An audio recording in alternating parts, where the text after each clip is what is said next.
Selain industri F&B, sektor-sektor apa saja sih yang akan digenjot atau memiliki potensi yang cukup besar untuk menopang ekosistem ini? Ya, Undang-Undang ya 33 tahun 2014 dan PP 42 tahun 2024 itu ada aturan bahwa 2024 ya kemarin Oktober ya itu wajib halal untuk kuliner dulu dengan skala besar. Nah, sekarang 2025 nih persiapan, sebentar lagi 2026 masuk industri kuliner halal dengan produksi yang mikro dan kecil. Artinya udah mandatori gitu loh. Dan kemudian 2026 juga kosmetik dan obat-obatan. Dan akan bertahap terus seperti itu sesuai dengan apa yang sering Presiden katakan bahwa negara ini wajib melindungi segenap bangsa dan seluruh tumpah darah Indonesia. Artinya yang tidak halal pun ya silahkan dong, hak orang dong. Tapi cantumkan kalau itu alkohol, cantumkan berapa persen. Kalau itu pork, cantumkan mengandung pork. Ada transparansi ya? Yes. If you want to talk about transparansi, you talk about halal. Dan halal traceability. Jadi itulah definisi halal yang ingin kami sampaikan kepada publik. Halal is not for food only loh ya. Nanti kita akan merambah kepada halal is lifestyle, yang penting halal, sikap halal. Oke. Itu seperti apa lagi tuh Pak kalau sikap halal? Gini ya, judi online itu bukan sikap yang halal loh. Ya kan? Bukan perbuatan yang halal loh. Judi online di Indonesia itu angkanya menyentuh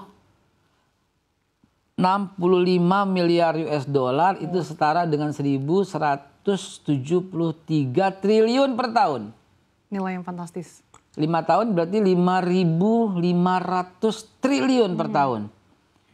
Kalau umpamanya halal itu betul-betul kita terapkan, bukan cuma makanan, sikap juga, kan itu kan menambah pertumbuhan ekonomi. Begitu juga korupsi di illegal mining juga gila-gilaan kan. Kebocoran demi kebocoran kita sampaikan ini perilaku yang nggak halal gitu loh. Dan sekali lagi saya menghindari ucapan agama karena ini semuanya untuk for everybody, untuk country, untuk negara kita cintai gitu.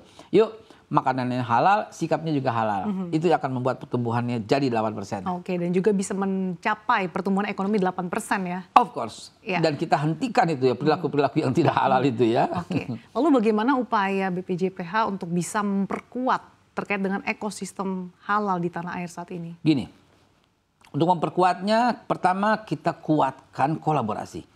Hilangkan ego sektoral. Saya datang ke Pak Mendagri, ke Menperin, ke pariwisata, yuk kita kuatkan ini. Karena kalau nggak begitu nggak jalan. Nggak jalan. Kita kuatkan semua. Lalu saya ada rencana dengan Pak Mendagri untuk sosialisasinya melalui semua kepala daerah. Itu sekali ketok palu semua kepala daerah akan berkata, yang penting halal, go halal, go halal, go halal. Jadi itu barang.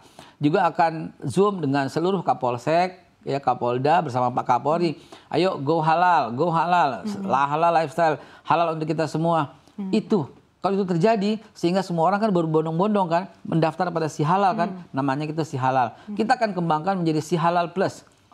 Artinya semua orang akan sangat mudah. Tahu nggak berapa belanja iklan termasuk CNBC dan termasuk semua produk-produk, berapa belanja iklan Indonesia yang lari ke luar negeri? More than 700 million US dollar. 700 sekian juta ya, juta US dollar. Itu berapa triliun tuh kurang lebih itu? 11 triliun hanya untuk belanja iklan. Gimana kalau belanja iklannya itu nanti di format si halal? Untuk siapa uangnya? Untuk negara, nggak lari keluar. Itu 11 triliun. Coba potensinya itu. Jadi penguatan itu tuh menyeluruh gitu loh. Berdampak kuat bagi ekonomi kita. Terkait perkuatan menyeluruh, tentunya kan saat ini juga banyak produk yang diimpor dari luar negeri. Bagaimana pengawasan untuk bisa memastikan bahwa produk-produknya ini betul-betul menjamin prinsip Very good question. Begini, kita kerjasama dengan 157 LHLN, yaitu Lembaga Halal Luar Negeri. Dari 54 negara. Dan itu bertambah terus, karena setiap hari kita kedatangan. Kalau kita mau stop produk itu ya nggak mungkin. Kita ada AFTA, kita akan kena segala macam peraturan. Tetapi ini harus menjadikan barrier. Sebagai contoh produk mie sasa deh. Mie instan kita sebut saja. Produk mie instan. Dia tidak memproduksi halal. Apa akibatnya? Mie dari Korea itu, yang tteokbokki, yang bulgogi, kan macam-macam rasanya. Macam itu masuk ke Indonesia dengan label halal. Nah itu bagaimana pengawasan dan pengimplementasiannya kalau dia boleh lakukan itu karena sudah MRA dengan kita. MRA itu Mutual Recognition Agreement. Jadi kita udah kunjungin pabriknya dan mereka sudah datang ke kita dan kita udah nggak ada hambatan. Sudah dipastikan segala proses produksi betul-betul menerapkan prinsip halal. Kalau sudah MRA berarti dia punya tenaga halal, diproduksi dengan hanya barang halal dan semuanya, dan tidak ada alasan untuk kita untuk stop. Gitu. Jadi dia boleh memasukkan dengan logo halal itu. Kan banyak sekali produk luar negeri dibuat di sana semua tapi dengan label halal. Anak saya aja deh yang biasanya ngambil mie instan merek A, tiba-tiba dia bergeser tangannya mie instan merek yang ini dan asing. Apa dia bilang? Ini halal, Pak. Saya mikir gitu ya. Kalau ini saya nggak gebrak-gebrak kayak begini, yang ini bakal mati nih, mie instan ini bakal mati. Karena nggak akan kepilih, karena psikologisnya orang akan milih halal. Nah, penguatan itu juga yang kami sedang lakukan. Supaya kita tetap jadi tuan rumah di negara sendiri. Oke.